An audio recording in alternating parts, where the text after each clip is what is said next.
Senhor Ministro da Administração Interna, Senhor Presidente da Câmara de Gondomar, Senhor Presidente deste Congresso, Senhor Presidente desta Liga, Senhor Presidente honorário desta Liga e de todos os bombeiros portugueses, demais oradores, representantes dos partidos, seus deputados, representantes das Forças Armadas, das Forças de Segurança, Sr. Inspetor-Geral da Administração Interna, Sr. Presidente da ANEP, Excelências, representantes, senhores congressistas, senhoras e senhores congressistas, representantes das queridas e queridos bombeiras e bombeiros de Portugal. Confesso que quando entrei neste pavilhão, nesta terra de trabalho que só poderia ser liderada por um bombeiro, e quando tomei o lugar no ponto de continência, de repente, que é muito raro, emocionei-me. É muito raro porque é um momento solene receber as honras em nome da República Portuguesa. Mas de repente vi passar, como se fosse um filme, no meu espírito, tantas e tantas recordações. Eu olhava em frente e via bombeiros e bombeiras de Portugal, em formatura, e recordei a minha Associação Humanitária de Salurico de Basto e o Toninho Marinho, que já partiu.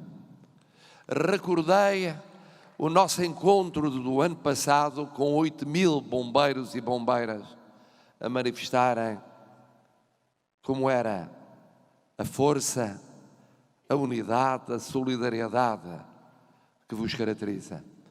Recordei os momentos que passei, e foram muitos desde que cheguei a esta função. Os que passei no Funchal, nos fogos no Funchal, os que passei em Pedrógão, os que passei um pouco por todo o centro do continente, naqueles anos de 16 e 17. Recordei depois em 18, mais a sul.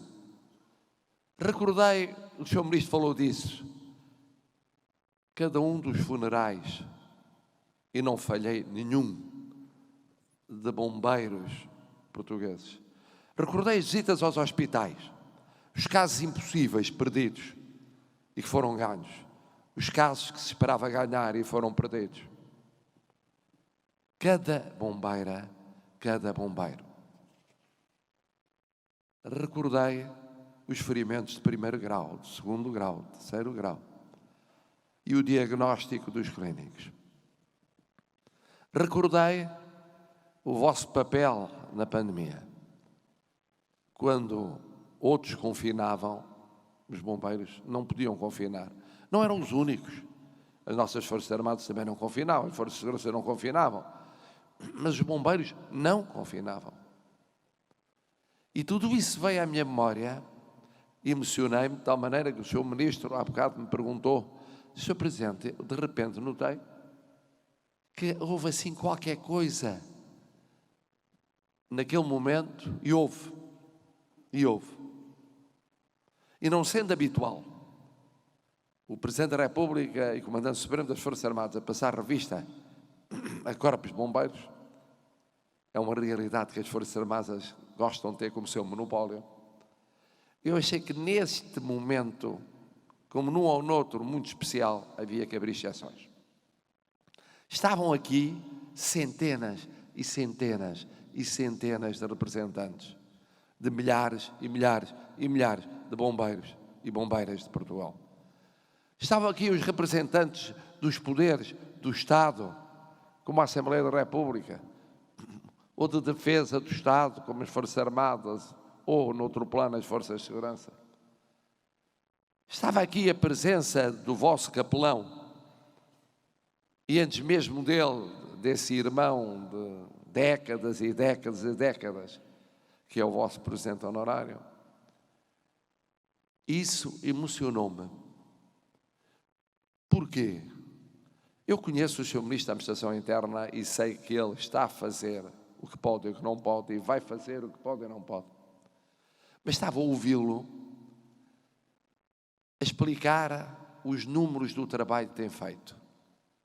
Por trás daqueles números há pessoas. E à frente daqueles números há pessoas que estão na cabeça do Sr. Ministro, mas estão na cabeça do Presidente da República Portuguesa. Todos os dias, estão na cabeça, naturalmente, do Sr. Primeiro-Ministro e do Governo e de todos os partidos, porque de todos os portugueses. E dei comigo, vejam bem como isso é possível, na duração de um hino e depois, naquilo que foi, regressar ao ponto de continência e vir ter convosco. E eu vou tentar resumir aquilo que tinha escrito, que são 3 razões pelas quais este congresso faz sentido. Primeiro, faz sentido para mostrar a força da vossa liderança nacional, a força da vossa unidade, a força da vossa solidariedade. Eu sei que há tantos assuntos que neste momento dominam o mundo, a guerra, a inflação, o crescimento económico que não chega, o sofrimento daqueles que sentem na sua pele os efeitos económicos, financeiros e sociais destas crises sucessivas. Mas era importante colocar na agenda, não é a agenda mediática, é na agenda que é a agenda que tantas vezes é de tantos portugueses nos momentos de aperto, os bombeiros de Portugal. E isso era fundamental. E foi bem escolhido Gondomar para isso. Como eu disse há pouco, tinha de ser um município em que pudesse haver o duplo exemplo do que é gerir pessoas a pensar nelas e o que é ser um bombeiro a gerir pessoas a pensar nelas. Pois há uma segunda razão.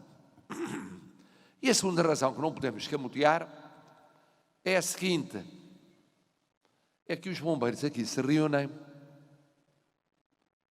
porque estão preocupados. Dir-se-á, mas como é que estão preocupados? Se há um Ministro da Administração Interna que é um interlocutor, que tenho a certeza vai fazer tudo para ir ao encontro da resolução daquilo que vos preocupa. Estão preocupados porque sabem o que é a faina do dia-a-dia. Sabem o que são as dificuldades do dia-a-dia. Não são só vossas, mas são muito vossas. As dificuldades do aumento do custo da energia. As dificuldades de todos os custos na vossa atividade. A dificuldade de manter em funcionamento corpos de bombeiros, em particular bombeiros voluntários. As dificuldades de corresponder às ansiedades e aspirações não são só das bombeiras e bombeiros, são das localidades, são das freguesias, são dos municípios, que sabem perfeitamente que no dia em que deixasse de haver bombeiros fortes, enraizados em comunidades locais, morriam as comunidades locais. Morriam as comunidades locais. No dia em que os mais novos partirem e olharmos para uma formatura de bombeiros e não virmos lá jovens, nós percebemos que aquela instituição está a morrer. No dia em que eu assisti a isso, ao longo destes anos, no início do meu primeiro mandato, em que houvesse e houve num ou noutro ponto divergências entre o Presidente da Associação e o Comandante, e se dividisse os bombeiros, aí começava a morrer aquela instituição. Isso passa, não é apenas por ter o apoio necessário para continuar a cumprir a missão. Disse o Sr. Ministro, é ter o apoio a tempo. Um apoio que chega meses depois já não é apoio, é quase apoio. E daí a preocupação do Sr. Ministro. Mas depois mais. Eu sei que vos preocupa a mudança enorme que é ser-se bombeiro hoje. Ser-se bombeiro há 50 anos, ou há 60 anos, quando me recordo dos fogos de Sintra, ainda em ditadura, e depois há 40, há 30, era ser-se bombeiro e não haver aquela malha de entidades que se criaram e que são importantes e são fundamentais para o combate aos fogos florestais, para o diagnóstico, para o estudo, para a previsão. Era não haver a responsabilidade acrescida que a Guarda Nacional Republicana e a Polícia de Segurança Pública, conforme os fogos e a sua natureza e a área de jurisdição, têm vindo a assumir crescentemente. E as Forças Armadas. Eu ainda sou do tempo em que se discutia nas Forças Armadas se fazia parte da sua missão envolverem-se tanto na proteção civil. Hoje, na definição do conceito estratégico de defesa como do conceito estratégico militar, lá está uma componente fundamental da proteção civil. Tudo isto mudou. É uma mudança, a profissionalização é uma mudança. Porque preocupa, profissionalização até onde, como? E o que é que resta do voluntariado?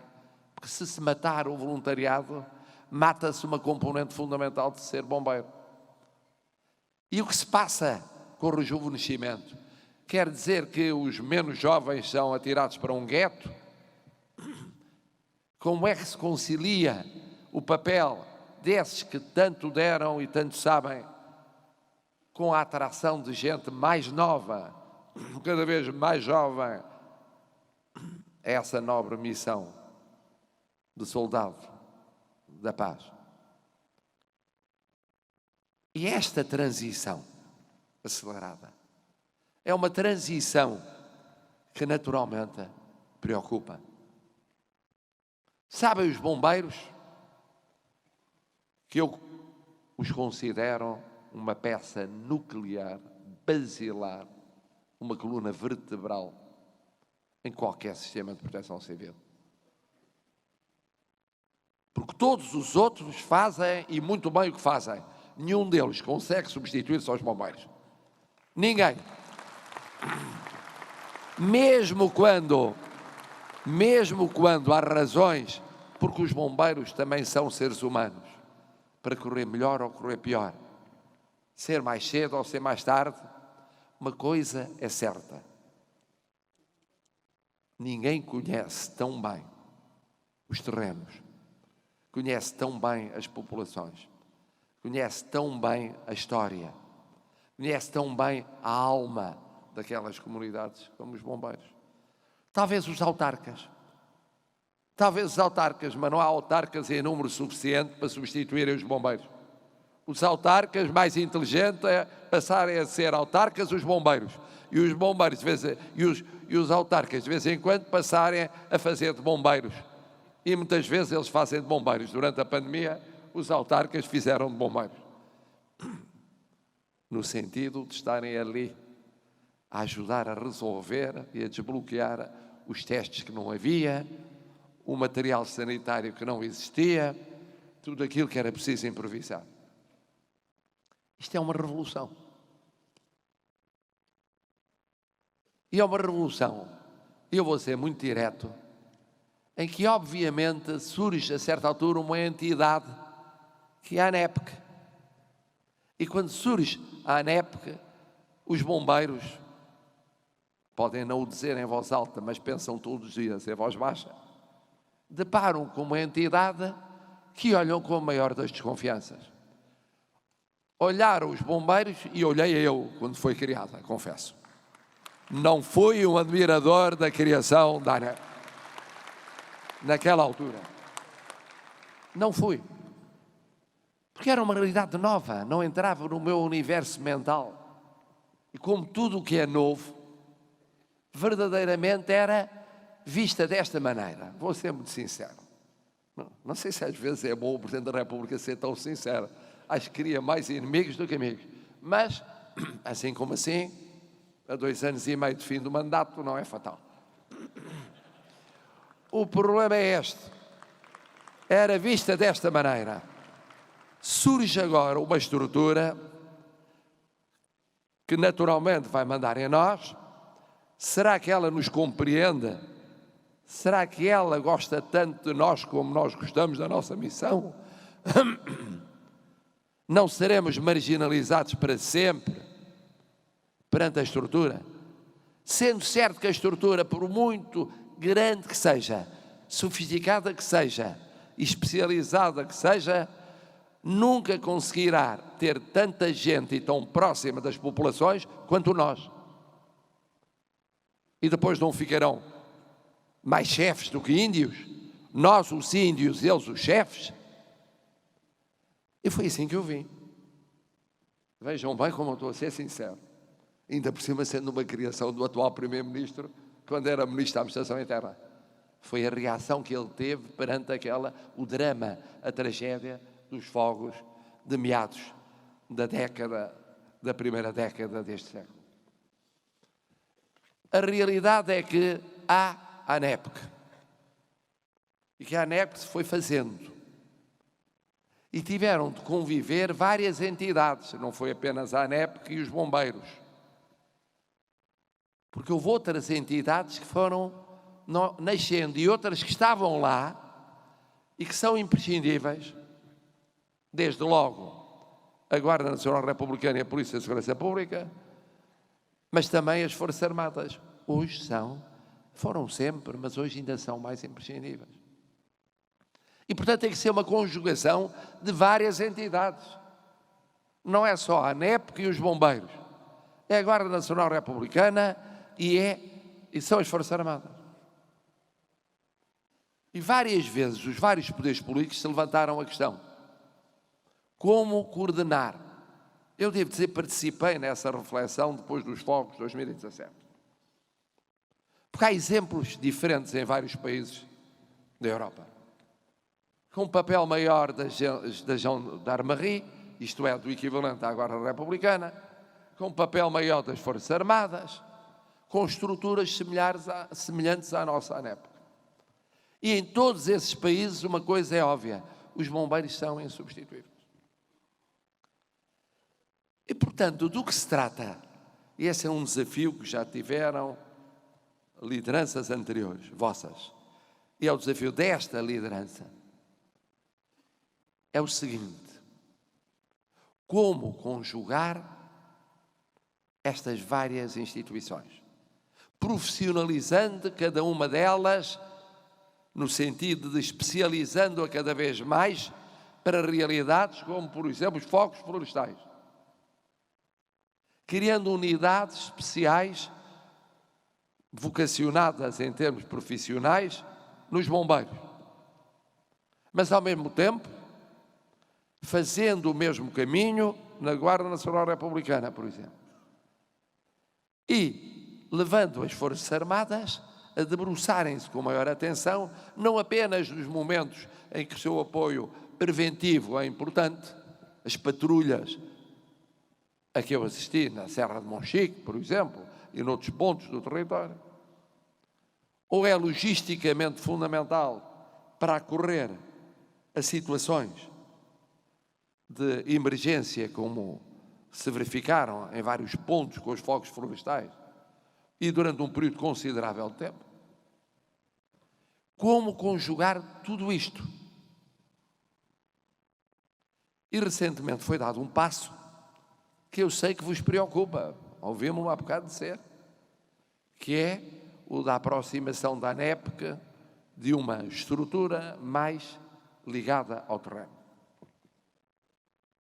Eu sei que vos preocupa porque nós vivemos num país em que, desde que foi votada a Constituição, os distritos teoricamente já não deviam existir.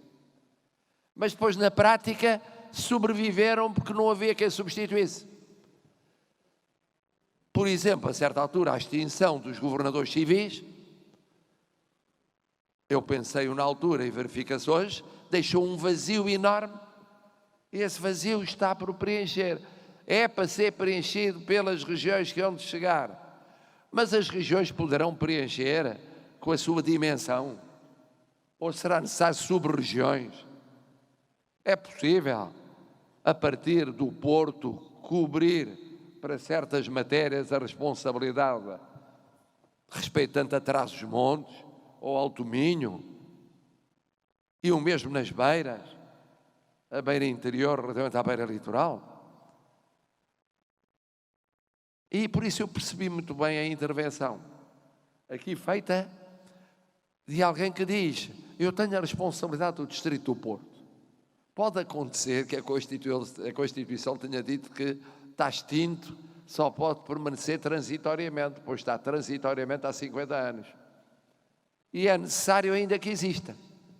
É neste contexto que, quando eu recebi o diploma relativo vamos chamar, entre aspas, regionalização da ANEP, que também não é bem isso exatamente, porque não tem que ver necessariamente com as fronteiras regionais que virão a ser objeto da apreciação do povo português, de acordo com as palavras do seu Primeiro-Ministro em tempo ulterior ao fim desta legislatura. Estamos a viver uma situação de transição que gera naturalmente preocupações e incómodos e dúvidas, porque temos todos os anos problemas a resolver e temos que os resolver com os instrumentos que vamos aperfeiçoando, mas que temos a noção que são transitórios, estão em formação, estão em ajustamento. E por isso eu percebo como é importante isto ser expresso, em vez de ser recalcado, numa reflexão, como a reflexão de um congresso ou outras reflexões como a vossa. Como também sei que vos preocupa a ideia da unidade de comando dos bombeiros de Portugal e como conjugar isso com a unidade de comando da ANEP. Aí a imaginação, a boa vontade, o diálogo, aqui falado pelo Sr. Ministro, tem que ser postas à prova. E nisso nós, portugueses, somos geniais. Porque encontramos soluções para essas fases de transição e de ajustamento, que algumas delas depois até provam mais do que as soluções definitivas.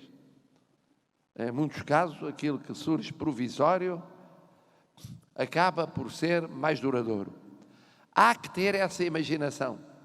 Passa pelo diálogo e passa sobretudo por uma coisa que eu sinto que para vós é muito importante, que é a consideração. Por detrás das vossas preocupações há um problema. Será que quem decide nos considera como nós entendemos que merecemos ser considerados? No meio de tanta burocracia, no meio de tanta decisão complexa, neste período de transição, será que pensam em nós? Sabem avaliar o nosso trabalho? Reconhecer o nosso mérito? Nós, que mais antigos na história de Portugal do que nós, temos só as Forças Armadas, as Forças de Segurança e uma outra instituição que hoje também trabalha, e algumas que trabalham, como o Poder Municipal, como algumas estruturas de apoio de saúde ou de solidariedade social, na Proteção Civil. Mas vós, que existimos quando ainda não havia agências para gerir fogos florestais, ainda não havia capacidade de reflexão e de estudo, ainda não havia uma série de estruturas que apareceram a seguir. Nós estamos lá no terreno. Será que não se esquecem de nós? Nós que damos o corpo ao manifesto todos os dias, já aqui foi dito, que iremos ter inevitavelmente um dia os direitos às férias, os direitos à carreira, os direitos sociais que outros, entretanto, já têm ou tiveram ou vão ter. Será que nós que somos imprescindíveis quando começa a época de fogos florestais e fora disso ajudamos e muitas vezes somos insubstituíveis também nas pandemias, no transporte de doentes, e somos fundamentais para acorrer a necessidades instantâneas? Nós, vós, que sabeis que quando se pergunta aos portugueses quais as atividades mais respeitadas e admiradas, no topo, entre as 2 ou 3 topos, estão sempre os bombeiros. Mas será que os poderes públicos pensam o mesmo que o povo? E nos veem como o povo nos vê? O Presidente vê, o Primeiro-Ministro vê, o Ministro da Administração Interna vê, a ANEP vê, as várias estruturas que tratam e o melhor que podem da prevenção e depois da resposta aos fogos florestais, nos veem ao nível do que nós entendemos que merecemos. Este Congresso tem essa vantagem, que é trazer à superfície aquilo que em democracia é trazido à superfície. A diferença entre a democracia e a ditadura é essa. Em ditadura morreram, e naquela altura, além de bombeiros, militares, estupidamente no fogo de Sintra. E nunca soube o número exato. Como nunca soube da tragédia das inundações de 67. Se foram milhares ou dezenas de milhares. Entre civis, bombeiros, militares, nunca soube. Isso é ditadura. Em democracia sabemos, felizmente, porque vivemos em democracia e queremos continuar a viver em democracia, aquilo que existe de problemas que são reais, de transformações que são reais e difíceis, de transições que são reais e difíceis, deve ser trazida à superfície, abertamente, sem monopólios de saber. Ninguém tem monopólio de saber em democracia. Nenhum partido, nenhum órgão de soberania, ninguém. Todos partilhamos essa busca do que melhor serve o povo português. Por estas razões, primeiro, afirmar a vossa realidade uma vez mais neste momento. Segunda, exprimir as vossas preocupações. Terceiro, permitir que essa expressão nos aproxime a todos, e sobretudo nos aproxime daquilo que melhor serve ao povo português. E o momento escolhido não podia ser melhor, antes do começo da época usual, se é que há épocas, nos fogos florestais. Tinha de ser antes. Nós tínhamos de avançar para uma época que sabemos difícil, em 23, porque sabemos que é difícil. Tínhamos de avançar com mais força, com mais confiança recíproca, com mais capacidade de diálogo, mas também com a certeza de que todos consideram todos. Eu sou o primeiro a dizê-lo. Se eu vos disse que a transformação, quando começou, foi para mim um choque cultural, pois naturalmente eu sou o primeiro a perceber como é preciso enfrentar essa realidade que existe e que temos de gerir em conjunto, com paciência, com determinação, com respeito, uma coisa vos queria dizer, e termino por onde comecei. Aquela emoção que senti ali no ponto de continência, provavelmente nunca mais vou deixar de a sentir, seja presidente, não seja presidente, de cada vez que possa estar em contacto com um momento, disse o Sr. Ministro, bom ou mau, da vida das bombeiras e dos bombeiros portugueses. Nunca vou esquecer. Nunca vou esquecer, porque nenhuma portuguesa e nenhum português esquece. Não há ninguém nos milhões e milhões de portugueses que não se reconheça em vós, que não vos agradeça, que não vos admire, que não vos considere, que não vos respeite, que não queira o melhor para vós. Foi isso que eu aqui vim dizer, só isso, em nome de Portugal.